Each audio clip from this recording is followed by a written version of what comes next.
Well, welcome back everyone, Mariah here, and in today's video I am responding to a wealthy expat video, 3 reasons you shouldn't move to Puerto Rico, parentheses, truth. Alright, let's see if this is actually true. I think I might have roasted this guy several years ago.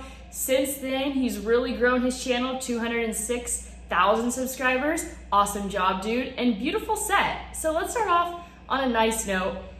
Before he's told people to not move to Puerto Rico, I want to say, this is my first time watching the video. I like to give like a real and honest feedback of the actual video. So this is the first time I'm seeing it.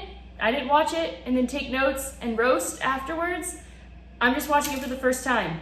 The last time he made a video, I think he said he was living in Dubai. He also was not really considering the factor of taxes and having to renounce your US citizenship if you are going to any other country. So let's go ahead and get into the 3 reasons why you shouldn't move to Puerto Rico. I have lived here for 7 years. I'm obsessed with Puerto Rico. Let's see if I agree or disagree with what he has to say.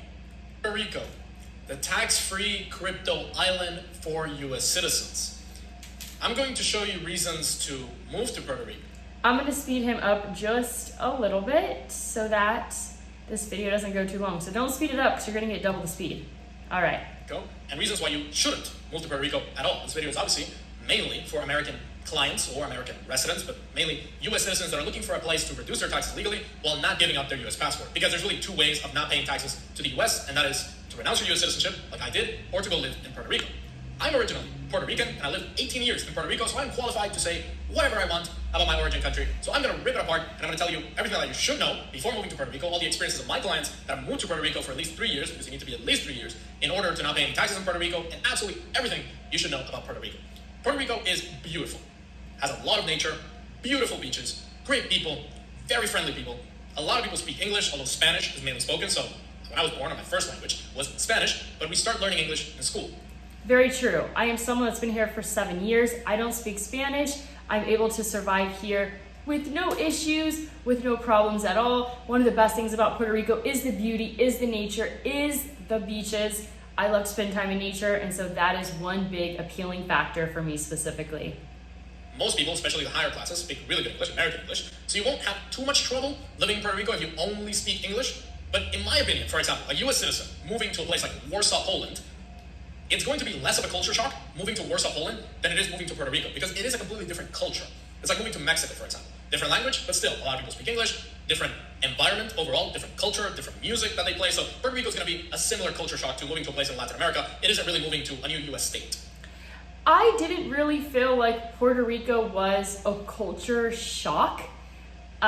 It was just a way of life. It was an island life. Like, I'm someone that's always loved to travel to islands, so moving here was fun and exciting. And I guess it depends. Like, do you like the culture or do you not like the culture? If you enjoy like Latin culture, then yeah, it's a shock, but it's enjoyable. But if you don't enjoy the Latin culture, then it's a shock and not enjoyable. So I actually never really felt like a culture shock. It was more of just enjoyment and appreciation as I began to learn about Puerto Rico and the culture here.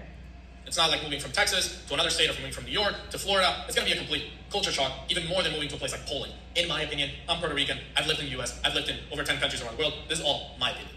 Obviously, you're not going to pay any crypto taxes by moving to Puerto Rico. So it is 0% crypto tax. If you make 10 million crypto trading while living in Puerto Rico, you'll pay 0 of that to the IRS, which is amazing, because there's no other place in the world where you can do that while retaining your US passport. You obviously need to live more time in Puerto Rico than you do in the mainland, and you need to stay at least 6 months per year in Puerto Rico. Some of my clients have said that staying 6 months in Puerto Rico or more per year is like being locked up in this island, because there are a lot of people that have that opinion and they're always looking to get off the island, but that's always people that have a really hard time cultivating really amazing relationships, and they don't really make Puerto Rico their home. What they do is they downgrade their life. They keep their really nice, like, upgraded lifestyle in the States, but then their house in Puerto Rico is not as nice. Their car is not as nice. For some reason, they cheap out and they don't go all in on Puerto Rico, so it's not nearly as enjoyable, and they're always trying to get off the island. I know plenty of people here that are, yes, always trying to get off the island. And here's the most important thing to know about Puerto Rico, and specifically the tax incentives. If you come here for 0% capital gains, and that is the only tax incentive that you're coming for, yes, you can spend 6 months out of the year here. But if you start a business here that is exporting services and paying 4%, you need to be here basically the entire year. And anytime you are off the island, you need to be paying state and federal taxes. And most people are way out of compliance when it comes to that. They source all of their all of their income from Puerto Rico, and they are not paying federal and state taxes. And let me tell you what, when the whip will one day get cracked, those are gonna be the people on the chopping block. Although it's not hard to fly out of Puerto Rico, you always need to fly out. You can't just take some boat somewhere nearby, although you technically could. You can kind of take a cruise, but then that eats into the days that you need to be in Puerto Rico. You can take a yacht, but in most cases, you're going to fly out of Puerto Rico somewhere else, and flights are mainly to the US. There's only one flight to Madrid, which you can take, but it's a little bit more difficult to fly to Europe, for example, to fly to other places around the world. So some clients say that it's just not worth it. Yes, you're paying 0% crypto tax, but you're just being stuck in this little island. Another great thing about Puerto Rico is obviously the weather. If you come from somewhere in the north in the United States and you're tired of the winters, Puerto Rico is hot and humid all year round. That's one thing I hear people say is that after coming to Puerto Rico, where else am I going to live? It's like the need to live somewhere with stunning, amazing year-round weather. And so, like, I was talking with someone who has a very nice quality of life, and they're like, where do you go if it's not Puerto Rico? Because weather is such a critical, important thing. And once you have the sunshine here, it becomes a dependency. You need the sunshine all year round. I didn't see snow until I was 17 years old when I went to New York with my family. That's the first time in my life I saw snow. And for us in Puerto Rico, for Puerto Ricans, seeing snow is a big deal. The first time you see snow is like a competition. When did you see snow? When I was 7. I saw when I was 10. So the weather is a huge factor. A lot of people move to these places, Puerto Rico, Costa Rica, Panama, Colombia, for the weather. So obviously the weather's gonna be a big factor. If you like hot weather, you like humid weather, you like the beach, you like the sun blasting on you on a daily basis, you're probably going to enjoy Puerto Rico. Puerto Rico is also fun. A lot of parties, a lot of festivals, a lot of things to do. Puerto Rican people want to party all the time. They drink a lot. You have to be careful with drunk driving. There's a lot of drunk driving in Puerto Rico. I even have friends from my school that died while drunk driving. So it's very popular to drink and drive, although it's popular in the United States and in many other countries around the world. But overall, Puerto Rico tends to be very fun for the average American that moves there. And for some people, especially if you like Latinas, it could be good for dating as well. Puerto Ricans are some of the most beautiful in the world objectively because we've won a lot of Miss Universe competitions. Although it's not my type, if it is your type, you might love it. So I must say that yes, he's totally right. This is a place to have fun. I call it an adult playground. Although when it comes to American men coming here to date, most of them say it's very difficult and it's very challenging. I particularly, I don't really spend any time on dating apps or trying to get any dates in because I'm just having really too much fun enjoying my life. And I like being single, so I don't have any experience myself, but those are just from friends that I've heard. Another good thing if you're an American moving to Puerto Rico is that there are communities of rich Americans moving to Puerto Rico to not pay taxes legally, and they've kind of created these bubbles inside the island. For example, Dorado is a city, I would say, or a municipio as we call it, in Puerto Rico, and there's a ton of Americans that live in their bubble. They don't go out of there, they go to the beach there, they go to the restaurants there, they hang out in their own networking circles without actually interacting with other Puerto Ricans. So if you want to live in that kind of bubble, similar to how some people say Dubai is also a bubble because you only have rich people interacting with rich people, you can kind of also have that in Puerto Rico. Some people actually love that. They just want to focus on work, they want to focus on crypto trading, they want to only network with people that they know, that they want to network, and you can have that in Puerto Rico. And obviously, there's a lot of wealth and a lot of millionaires moving to Puerto Rico for that exact purpose. There's some people that come to Puerto Rico, and this is kind of how they design it. They design it in a sense of, there are some people that enjoy the bubble life, and you could even say Palmas del Mar is a bubble, Dorado Beach is a bubble, right? There's a bunch of restaurants internally, but gosh, anytime you hear those people talk about getting out of the bubble and enjoying life outside of the bubble, they're like, wow, why don't I do this more often? But there's some people that kind of treat Puerto Rico as a place to come. They work like 12, 14 hours a day while they're here, and they go have their like fun in the States. So some people think of it as just a place to work with no distractions when they're like out in Dorado. But for me in San Juan, I'm just like, okay, I gotta like put up some boundaries because too many distractions, too many opportunities to just like hang out and have fun all day. To have that networking, to have that zero tax, to live in a very specific place that they want, you might like that. Now the reasons why I don't recommend Puerto Rico, a lot of people leave Puerto Rico, why I left Puerto Rico, the main one being the crime. I'm not really sure why this gets brought up. I have absolutely no fear, and I live in one of the most dangerous government housing areas, like very close to it. I don't feel like Puerto Rico has high crime. I feel like it's equivalent to where I lived in California. And so the crime thing doesn't ever bother me. I do not feel unsafe here. And if you are someone trying to buy drugs and you're doing the drug life, that's just a completely different life and scenario. And yeah, your risks go up significantly. If you look at statistics online, San Juan, Puerto Rico is one of the most dangerous cities in the world. It's up there with the most dangerous cities in Mexico, in Brazil, in Colombia. It is not safe. My dad was recently here, and constantly my dad was saying, oh, look, they killed a guy on the motorway. Oh, look, there was a shootout in this place. Oh, look, there was a robbery here. It is constant. Every single day, there's crime. And after I say, like, I don't find it to be a dangerous place, I've had so much stuff stolen, but it's like my fault. I had scooters that were not stored properly. I had Jeep spare tires stolen in the back of my Jeep. I should have had locks on those. It's just like petty theft type things that is annoying, but I have figured out ways to prevent it from happening. But this is a place where I walk around at night by myself with no issues. I actually feel way more fear for some reason when I go back to California to visit my family. Like parking lots freak me out, but here, I don't know what it is. I feel like Puerto Ricans are very afraid of each other. They're very paranoid. They think everything's dangerous, and maybe I'm just naive, but I don't get the vibes. I don't get the dangerous vibes. I get the fun vibes. Crime. Similar to how in Detroit or Memphis, there's always some crime going on a daily basis. In Puerto Rico is the exact same thing. And there's not really any safe areas. As I said, you have these bubbles of Americans. Obviously, they have private security. A lot of people have private security in Puerto Rico, but overall safety is a huge concern. Puerto Rico also has... I really don't feel that way. And other Americans, I feel like a little bit fear-mongering here. I feel like that is one thing. I mean, I've been here for 7 years. I do not feel like it's an unsafe place. My American friends never feel unsafe. I feel overall extremely safe. But what I never quite understand is the way Puerto Ricans describe each other and how afraid of each other they are. That's the part that I just have never really understood. Some sort of ghetto structure, I would say. We call them caseríos or residenciales. It's basically low-income housing. And the problem is that Americans don't really know that this exists. And Google Maps sometimes sends you through these places. I remember the last time I went to Puerto Rico before renouncing U.S. citizenship, I went there with some American girls. I took them around the island. And some of the Google Maps routes were through some of these caseríos. I drive through it every day to get to the highway. And I'm never afraid. I drive with my car. I drive with my scooter. Not afraid. And I live by one of the most dangerous ones. That's where my stolen scooters typically end up. I drive right through them.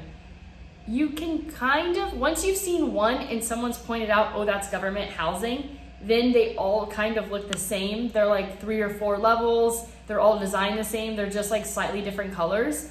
But like I said, I drive straight through those all the time. And I don't have any issues. Never afraid. Some of these residenciales. So some of the most dangerous places in the world. To be honest, if you're not from there, you might not go out of there, and Google Maps sends you through there. So you have to be extremely careful. You definitely have to be aware, just like you would be aware in a place like Mexico, for example. The second main reason why people leave the island, why I also left, is the infrastructure, power outages, water outages. My family, my close family, loves living in Puerto Rico. They absolutely love Puerto Rico. It's their country. Even though I left, they come visit me. We travel around, but they always go back to Puerto Rico, and they always complain, oh, there's no water today. Oh, there's no electricity for the next 5 hours. Oh, they're going to say that this region doesn't have any electricity, and then tomorrow this other region doesn't have any electricity. Obviously, the hurricane did a massive damage a couple of years ago. Also, hurricanes are a big deal. That's why I tell you to be careful with Caribbean citizens. So that is something that, solutions to both, water and power. Where I live, there are solar panels. I also have a generator. For me, like, I would be just fine if the power went out for a week. I have a small, $500 or $600 generator that will run my refrigerator. That's all I really care about. I have a gas stove. I can easily survive a long period of time without electricity. Is it a pain in the ass? Yes. Does it get a little hot and stuffy? Yes, but it's really not that bad. And the water goes out all the time. Just gotta have backup water supply. And I could get a cistern, something I am considering getting, but all things that are like pretty simple solutions. And solar is becoming more and more common in Puerto Rico. I'm so glad my landlord put solar up, and it's been really, really convenient. Citizenship in Caribbean real estate, because hurricanes really devastate some of these islands. A hurricane can just take out the whole island, no power for the next 3 months, no electricity for the next 3 or 4 months. So you have to be extremely careful with these natural events, and also with these power outages. It can get really annoying when you're trying to trade, when you're trying to build a business, when you're trying to upload a video, and there's no power for the next 5 hours. In my opinion, in most cases, it's not worth it for the tax savings. And the last reason would I mean, people come here and save millions of dollars in taxes, and like you can buy like a nice generator that will turn on automatically when the power goes out for like $5,000 to $10,000. So I mean, these are, if you're coming here and you're saving a ton of money, you can figure out the power and water extremely simply. It's the direction that the territory or the country, we like to call it our country, is going. Because, for example, fertility rate is extremely low, below 1 birth per woman, below 1. So we're getting into South Korea, Japan territory, where there's a lot of old people. Also, infrastructure is not that good. Doctors, good engineers, good lawyers, they're leaving to the United States because they have U.S. passports. If you're born in Puerto Rico, you're a U.S. citizen. You can just go to the U.S. and move to Miami or wherever you want. A lot of people have family in New York, in Miami, in Texas. Just move. So all these high-skilled workers, they're leaving. So all the people that are staying are mostly older or criminals. People are not being born on the island. They're being born on the U.S. mainland. So 100% when it comes to population, it's a situation in Puerto Rico. How long will I be here until it's not fun anymore? Would I ever really... Well, this is the thing. My mindset is, listen, I take good care of myself. I, on a daily basis, work to be the healthiest version of myself. And so for me, it's just like, once I start having so many health issues, like I'm ready to go. I would probably never trust a facility here to put like an elderly person in. I would be extremely skeptical, but the same goes for in the States, right? There's a lot of negligence in that area. And also, please do not ever bury me here. The cemeteries are scary. Like, that is one thing I do not like about Puerto Rico. The one in Isla Verde right on the beach, I walked by and there's like a dumpster right by the exit, and there's a bunch of caskets like just piled around and on top of it that are like all rusted out. And after the hurricane, my friend did say that she saw like a femur bone, and just please, I do not want to be buried here. Overall, the trajectory and the direction of the country or the territory is definitely not good. So in the future, it's going to be, in my opinion, a worse place to live. Now, this could be true in 20, 30, 40 years, but to come here for the tax incentives and to save hundreds of thousands or millions of dollars, maybe Puerto Rico isn't a long-term thing in terms of like you living here for decades, but it's a really great way to preserve your wealth in the short term. I still love Puerto Rico. It's still where I come from, and there's still a lot of millionaires that absolutely love living in Puerto Rico because of the weather, because of the taxes, because of the networking, because of the beaches, because of the fun, because of the music, because of the loveliness of Puerto Rican people. So you have to really analyze pros and cons in this case. That's why I wanted to make this video. Obviously, I'm a bit biased because I left. I'm Puerto Rican, but I'm one of those people that got the hell out of there and moved somewhere else. So I'm obviously biased towards not moving there, having to stay there a couple of years just to save on taxes. But you have to make your own personal decision. If you're an American and you're looking to move abroad, you definitely want to watch this video. I would say that at the end of the day, this is my thing. Coming to Puerto Rico and enjoying Puerto Rico really comes down to attitude, okay? It comes down to attitude and making friends. If you're a really negative person, if you have really high expectations, probably not gonna be the place for you. If you're moving by yourself, it's gonna be easier. Every layer that you add on to that makes it much more difficult. Are you coming with, like a husband or a wife? Are you coming with children, right? Those components make it much more difficult, but I would say this is like way too negative and a little bit unrealistic, and will probably turn away some people that should really explore Puerto Rico a bit more, because the reasons here I really wouldn't fully agree with. I don't really find Puerto Rico to be that dangerous of a place. The water and the whole electricity thing is like very solvable, and I already forgot his other reason, but they're all very simple things to find solutions for. So I hope you enjoyed this video. Wealthy expat, awesome job on growing your channel, and I love your set. It's beautiful and amazing. And sometimes you just have to ask. When it comes to should I move to Puerto Rico, when you put like negativity around Puerto Rico, it gets the views. So maybe at the end of the day, underneath it all, it's just for the views, which I understand. Views pay. That's all I have for you today. As always, go out there and create a portfolio that you love.